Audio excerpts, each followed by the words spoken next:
Those people who feel that a low score in academics can be compensated by other extracurriculars, I think academics in itself is the number one requirement to go to any top university.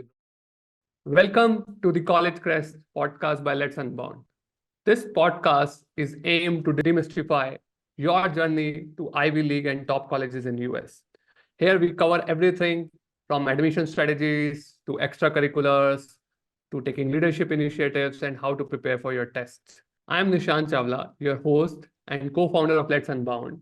Today we have a special guest with us, Malay, a grade 12 student from India who has not been only admitted to the prestigious Dartmouth, but is also boasts some impressive credentials. So Malay has scored 1550 on SAT. He has 2 APs with 5 on 5. His academic is 97%. Not just that, he's also involved in multiple impactful extracurricular and leadership initiative. Malay, it's wonderful to have you with us today. Welcome to the show. Thank you so much, sir, for having me here, and thank you for that lovely description, sir, of me. And I hope through this podcast, I'm able to help students in understanding a little bit clearer about the US journey, the requirements that it takes to go to a good university abroad, and help distill the importance with, of course, sir, and create a clear path and a structure going forward for the next few years in your high school years. Yeah, thanks, Malay. And today we would be talking about an important aspect, which is what does it really take to get into a Ivy League or a top US school? Right. So first up, my question is, what are some important aspects, right, when we are targeting these top universities? What is the admission officers looking at? So the most important aspects that the US process is a very diverse, very abstract process, and a lot of different key components that go into a good application to study abroad. But if I were to break it down into three main groups or three main pillars, I would say the pillar number one would surely be academics. So for those people who feel that a low score in academics can be compensated by other extracurriculars, I think academics in itself is the number one requirement to go to any top university abroad, because the moment your application reaches an admission officer, they're first going to see your scores, your standardized test scores, your school scores, and everything in the middle. So academics will always take number one position, followed by extracurriculars, which shows who you are as a person, who Malay Mehta is as a person, who this student is, and what you're trying to achieve by going to that university. So extracurriculars will be number two, and number three will be your essays, your personal statements, and the LOR. So a lot of different components that get put together to showcase a very clear identity about the student, what is passionate to him, what means a lot to him. And when you put all these three pillars together, you create one strong application with a student who is not only proficient in extracurriculars, in academics, but also has a clearly well-defined story and is keen on going and studying in this university abroad. Yeah, so I think thanks for explaining, Malay, that structure, right? So just to summarize, you mentioned three structures. First one is the academic and the standardized test. The second is the extracurricular and leadership. And the third is admission essays. And in some universities, I believe they also have interviews, right? So 100%, yeah. So right. interviews is one aspect which is subjective towards the university. So for example, for Dartmouth, I had to give an interview with an alumni before I got admitted to the university. So interviews will vary depending on which college you're applying to, depending on what their procedure is for admitting students. But interview is one of the last few steps you can look at after you finish submitting your application. So for the application per se, it's the academics, extracurriculars, person statement, LORs, and the interview is also a cognitive part of it, which will come towards the later end of the stage. Right. So there are three key pillars is what we are looking at today then, right? So how do we look at these? Like how much weightage or importance, should we give to them, depending upon how the admission officers are looking at, right? So should we divide our time? What is the kind of weightage for each of this pillar or component we should be setting aside? Correct. So when you're looking at these three aspects, I would say that each requires equal attention, each requires equal focus, and each has the equal amount of weightage that is looked at by a university. So it's not that one is more dominant than the other, because when an admissions officer is looking at your application, all of this is according to my limited knowledge, but when someone is looking at your application, they want to see that you're excelling in every field that you pursue. You cannot say that a weak academic score will be compensated by a good essay or vice versa, because they want to see that you're a well-rounded student with a well-defined scope. You've not only excelled in academics, you have a good set of extracurricular activities which you're passionate about, and your personal statement conveys who you are as a person. So each needs to move along in tandem. When you have three horses pulling a chariot, each needs to be running together with the same speed, with the same intensity to end up with a good outcome.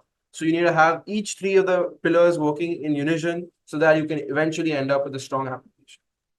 Oh, so what you're saying is each one of them, if you have to put a quantifiable number, 33.33%, right? Perfect. So you would give So each of them equal one-third weightage to ensure that in the end, eventually you end up with a strong application you're proud of, which is boasting a uniform importance to each aspect. right.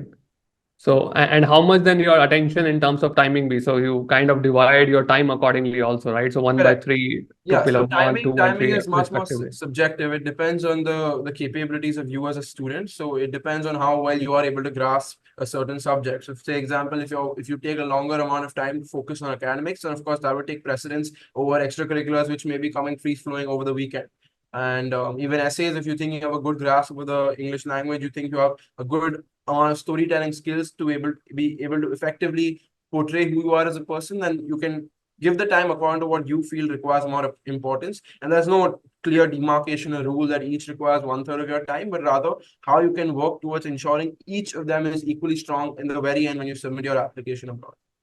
Yeah, that makes perfect sense, right? So while the weightage is one by three each, that time will depend upon what are your strengths and weaknesses out Correct. there, Yes. right? And telling a unique personal story is very, very important as the whole process, right? So we should have a unique story as we go into the application. So let's, because there are multiple elements, right? And some of them are objective, some are very subjective, Malay. Let's break them down and let's talk about one pillar at a time, right? So when we're looking at pillar one, which is your academics and standardized test prep, right? So how do we go about it? What's a good way to build a strong academic and test prep profile? Correct. So now I see a re-emergence of the importance of standardized tests, especially the SAT and the ACT both coming back in full gusto with some of the top universities, which have made it compulsory for the class of 2029 and going ahead. So if I were to break down the main pillar of academics, I would say it's mainly school marks, your school scores, whatever you score in your school level examinations, whichever the board may be, IB, ISC, CBSC, HSC. And after that, moving forward, you have your standardized tests, which is the SAT, APs, ACT, and then the third section is APs, which is advanced placements, which is again depends subjectively on whether the student feels he has a need to give the APs. While I would surely propagate giving APs, we'll be going to that in another podcast, delving further into what the APs are. But APs would be number three, and the last one, number four, would be which is again subjective based on the college requirements, but showing English proficiency. So that's the IELTS, you have the TOEFL, and you have the Duolingo. So these again are depend on whether you have the college requires you to submit these scores. So for me, I did not have to submit any English proficiency scores, but these are the main breaker parts of the academics per se, the pillar number one. Oh, so Malay, that was a good breakdown in terms of subcomponents, right? So what you're saying is within academics and test prep, we have to focus on four sub areas, right? I know it will be difficult to give weightage to them, but if you have to rank them in some priority order, right? To say from rank one to four, how would you rank these four subcomponents? Correct. So, as Sir's already mentioned, it is a very subjective area to be able to rank or quantify the importance they have in the overall view of academics. But I would say that number one would surely go to the SAT and even your school scores to that matter, because these are the first most indicative factors of how your performance is on a school level and an academic level. And the SAT, of course, being a standardized test for every student across the world to be able to take by College Board, I think that is a very good indicator of for a university to judge your academic excellence. And I've already mentioned the SAT is coming back in full gusto with its importance being reinforced again. And SAT and ACT both, sorry. So when I say that, I refer to both. But both these tests will also be a good showcasing factor of your talents in academics. And therefore, I would rank these in number one with the school activities as well. And number two would be your APs, where it's, I think, more of a supplement to your overall application in terms of academics as well. So I think APs are very good in affecting and showing a university they are ready for their college level coursework. They show that you're ready with focus in that particular field. And you want to, that was the reason I gave my economics APs as well. I wanted to show a university that I'm dedicated and focused in the field of economics, which is why I gave the two econ APs. So APs, I think, would be a very good supplemental factor, irrespective of your board, to show a university that you're ready for their college work. And lastly, I say was the English proficiency. And not because it doesn't have value, but because it is relatively easier for us to be able to handle the level of questions asked in the English test. And also because it's more of a benchmark. It doesn't showcase or make you stand out, but rather you just need to meet the basic requirement of a good English score just to show the university. And again, not all universities require this in terms of necessary factor. So it's just there at the measly level 4 because it can be based on which university you're applying to. Yeah, thanks, Malay, for sharing that ranking order. So what you're saying is the standardized tests, which is SAT or ACT, would be top, then school scores almost, rank one. And then, of course, the APs to show your interest. And it's optional, but yeah, some universities might ask for it, which is your English proficiency. Yes. So which would be the last ranked out. And would you mind sharing your scores across each of these subcomponents? Sure. So in the SAT, I was able to score a 1550. I'm really lucky with I got 3 attempts and eventually it all worked out for the best. So I scored a 1550 in my SAT, 800 in maths and 750 in English. In the APs, I gave the 2 APs, as I mentioned, micro and macroeconomics. And in both, I was able to score a 5 and 5. And that's another plus one of the APs that the timing is so well positioned for at least students of the state boards and ISC and CBSC in India that you have a good 2 months to prepare for the APs really well. So that is plus for always going for the APs. I never gave the TOEFL, IELTS, or Duolingo because the Dartmouth demo required me to submit those scores. So it was only the APs and SAT for me. And in school academics, I scored a 97% in my class 12 boards, and I scored roughly in the honors section in my 4 terms in school. So all of this has been thanks to a lot of factors, a lot of help I've got outside, but also I would always reiterate once over and over again saying that academics will always be #1 priority. So focus, give your heart and soul to academics. Do not think you can drop them off. And at the same time, also work on extracurriculars. But remember that without good academics, the university will not consider your profile in a favorable light. Yeah, thanks. Thanks for sharing your personal experience and credentials, Malay. And as we were discussing before the start of this podcast, we would dive into each one of them in slightly more detail, right? How do Sure. you plan for your SAT? How would you plan for your APs in the upcoming episodes, right? So at this point of time, I think let's move further, just, at a broad level, understanding each of these components. So I think Correct. more or less we have a good understanding in terms of pillar one, which is your academic and test prep. Now looking at the second pillar, and I understand it's a very abstract pillar, which is the extracurricular and leadership, right? But did you follow any particular strategy to showcase your best to the universities? Correct. So sir, when you look at extracurriculars, like you mentioned, it is very abstract. It depends on the varied interests of students and what they like to do in their free time. And it's basically about showing the university something more than what you are on a piece of paper. It's about showing your hobbies, your interests, and who you are as a person. So that comes out through your extracurriculars. But if you were talking about a strategy per se, I would say that this is what my thinking was when I was defining my extracurriculars and what I wanted to showcase to a university. #1 always takes precedence over everything as passions. You have to choose extracurriculars you're passionate about, what really want to make you pursue them, and what really makes you interested in doing those activities. It's not something that you should feel like is a slog to do, but rather something which you'll be excited to do. Because at the end of the day, it's about being true and honest to yourself and showcasing that to a university in no uncertain terms of this is me and this is my interest and this is what I love doing. And #2, and I think this takes more of a dominant consideration, is the fact that each university today is looking for the most diverse, most beautiful, and most interesting classroom setup. And they want to see students from all different walks of life with all different types of thought processes and ideas coming together in this beautiful amalgamation of ideas. And therefore, when you look at a extracurricular activity and a set of activities that you have, you should choose activities which showcase your leadership skills, which showcase that you're a change maker in the field that you're pursuing, which showcase that you care about the society, you care about leaving a positive impact in whatever you do. And therefore, extracurriculars which are able to portray that about you, which are able to portray those softer skills, which are able to portray that leadership ability within you, is something I would say is a huge plus, which universities really value. And again, this is with my limited knowledge, but which is what I feel really helped boost my application in terms of leadership and positive impact. Sure. And I think, Malay, it would be helpful if you can explain it further, right? The first point you made was the interest, right? So what did you do in terms of the work during your high school about the interest and in terms of the leadership and impact? Perfect. So when it comes to leadership, I understand this is a very close set avenue in terms of student council in schools, because not everyone can be part of the student council. But I was really blessed and lucky to be part of student councils in both the schools I was in high school till the 10th grade and the 12th grade. So that number one is very effective in showing the university that this student has his skills recognized in his own school, that he has the leadership required to lead so many students in whatever they're doing. So number one, student council, I say, would be really highly valued.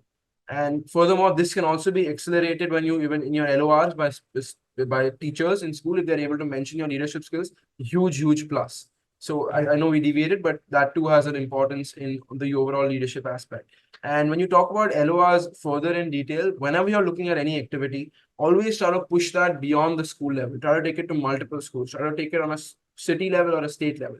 So to give one example of an activity I did, I partnered up with this organization which recycles books at the end of the academic year.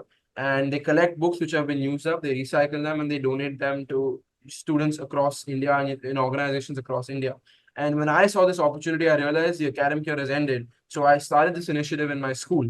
And then I realized there's potential to multiply. The multiplying effect is huge. So I took it to a school in my area and to my city. And eventually we had about 6 or 7 schools across the entire city of Bombay, and we were able to amass almost 30,000 books and up. And those recycled together help countless organizations across the entire country. And when you look at the multiplying effect of a small activity leading to such a positive change, that is what universities are interested in. They want to see a student who not only is doing it for the sake of doing it, but rather he's doing it because he's interested. He realizes the positive benefits that come of these activities, and therefore he's pursuing something he's passionate about, which can lead to positive change through his leadership. Right, that sounds impressive. 30,000 books you help with recycling.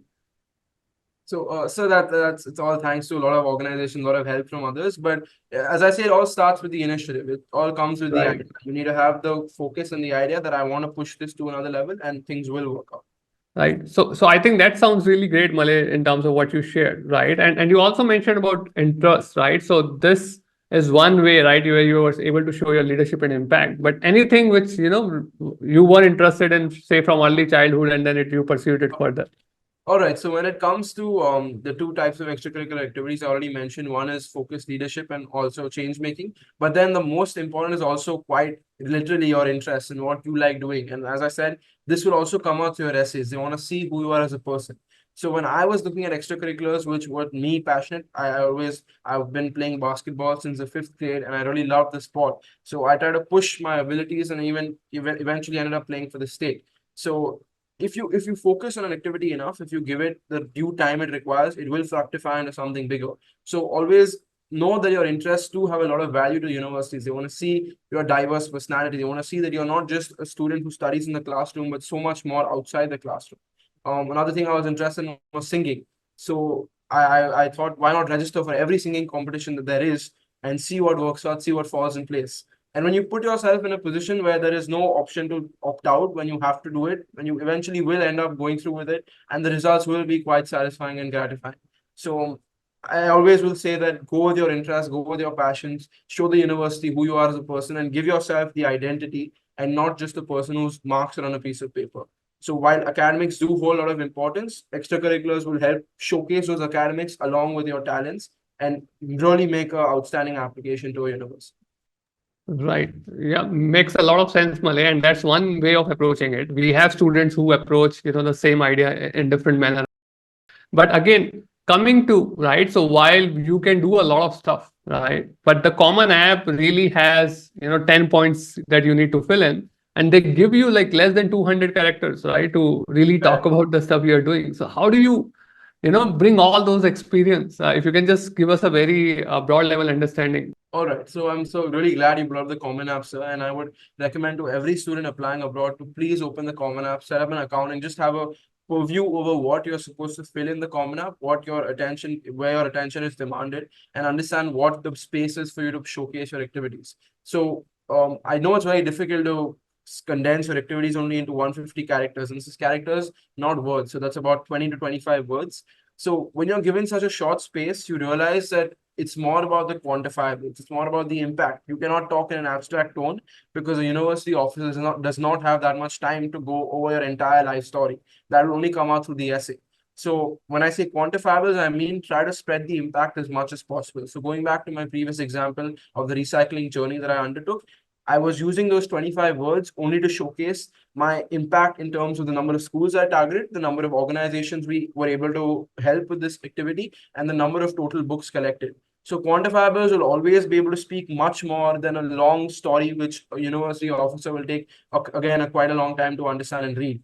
So focus on the impact being large, on having a set number of a number of numbers to be able to talk about your activity and how the impact spread. And also there's three boxes to the Common App activity description. There's number one is your designation, number two is the name of the organization, and number three is the description. So when I talk about number one, designation, it clearly portrays a light that your designation is be all end all. They want to see your role in the organization. They want to see you're heading the organization. You're the director. You're not a volunteer. You're not someone who's just following an idea of someone else, but rather you are the student or you are the person who has headed the organization, and they want to see that you had the brainchild idea to go ahead and start this whole process. So to summarize that in two short points, number one, always lead the activity. Always try to choose activities where you can be the one who propagated the idea. And number two, have quantifiables in place. While the activity may be very meaningful, it is not possible to share a life-changing story in 25 words. So have it synthesized to the point where you can spread impact via numbers. Right. And I think that's very meaningful, Malay, right? So while there's no harm in being a volunteer in multiple activities, but the idea is we should choose the one where we can lead. And it will only happen if we are interested and passionate about something. So going back to your previous point, right? So if you are passionate about singing, only then you would be able to do something, which is more impactful and can showcase your leadership activity. If you are not in the first place interested in an idea, you will never be able to go beyond a certain point, right? So I think the idea is not to just showcase or build something which is not your true self. The idea is build self-awareness, build who you are with the help of your counselors, or talking to your parents, or reflecting, spending some reflection time to really write about and understanding your self-awareness. Of course, there are a lot of tools, and then see, okay, during the high school years, what areas I would be focusing. And I think one thing that I would say, push a lot of our students is self-reflect, right? As they talk to the counselor, as they meet me, that's one thing that I really request the student. Correct. Build your self-awareness, and then automatically those things will then be projected. It's not about just showcasing, fancy stuff which you are not passionate in the first place. Exactly. So I would to add to that point, passion, as I mentioned, that was the first thing I mentioned, and you do not need to create a magnificent or a very obnoxious application for the sake of it, but rather have a blend of both, and also show that you're human, that you really care about the small things. So I was singing. Singing is nothing great, but I yet liked it enough to put it in the application and show them that this is me outside the classroom. I like basketball. Again, there's thousands of people who play the sport, millions, sorry. So it doesn't mean I have to try to be unique and forcefully show myself in a different light to the admissions officer, but rather to show a good blend of who I am as a person, and not just to try to create a fake persona where I'm standing out about the rest for the heck of it, but rather because I've done activities which I'm proud of, and I've done activities which I love doing. So it should be a mix of both to really have a good end result. Yeah, thanks, Malay, for those insights, right? So now moving on, right? So this is, I think, the key summary, in terms of the pillar two, where present yourself, be yourself, and trying to, fake ideas or anything, because that's not going to help. Admission officers smart enough to distinguish that in majority of the situation, of course. So moving on, right? So looking at the pillar three, which is really telling your unique story via your essays, personal statements, and in some cases, you might also have interviews, right? So let's talk deep down in terms of pillar three. What are the areas that we should be focusing on? Perfect. So when you look at the third pillar, we've broken it down into a bunch of categories. Number one is the personal statement, and in the personal statement, you have your common app essay. You also have supplemental essays. Then we'd also look at LORs. We look at the interviews front, and we also look at all of this put together. How does it impact your application?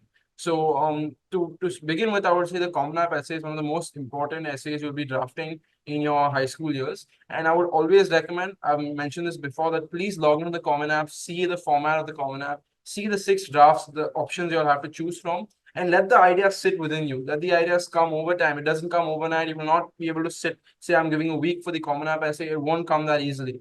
The ideas require you to think well. They require to have multiple drafts over and over and over again. So I spent months on end perfecting my first essay, and turns out a few months later I got another idea, and I spent another few months perfecting that, and I changed my entire essay closer to the application deadline. So there will be a lot of redrafts. So focus on the Common App essay because that's going to every university there is. Supplemental essays are varying based on the university you apply to. They are each trying to see a different aspect of you based on what they think is important for their university. The interviews, again, I've said is subjective based on which university you're applying to. So each university has a different procedure, a process for the interview. You can have an interview with the admissions officer, or most likely it's always the alumni. So I had an alumni interview with a Dartmouth student who had passed out several years back. And the last stage we talked about is also LORs. So LORs is very, very critical because it gives the university a chance to see who you are from your teacher's perspective. And when your teacher speaks highly of you, when they see your growth and your progress within the high school years, that gives them a little more confidence boost that this student is worth his metal, and he really is, he stands for what he does, and his students can appreciate that and notice that. So having a good relation with your teachers, having all your sort of the memorable moments that you had in the classroom with your teachers that you think are noteworthy that should be mentioned in the LOR, note them down throughout your year. So that becomes that much easier for your teacher to write the perfect LOR for you. So this is what we call the brag sheet. So a brag sheet is about all the wonderful, notable things you've done over the year. So note that down for the entire year, and then towards the end, when your LOR is due, that time make sure your teacher has access to it so she can draft you the LOR that you desire. Right. Thanks, Malay, helping us out with that structure. And just to remind to our audience, because some of the audience might be new.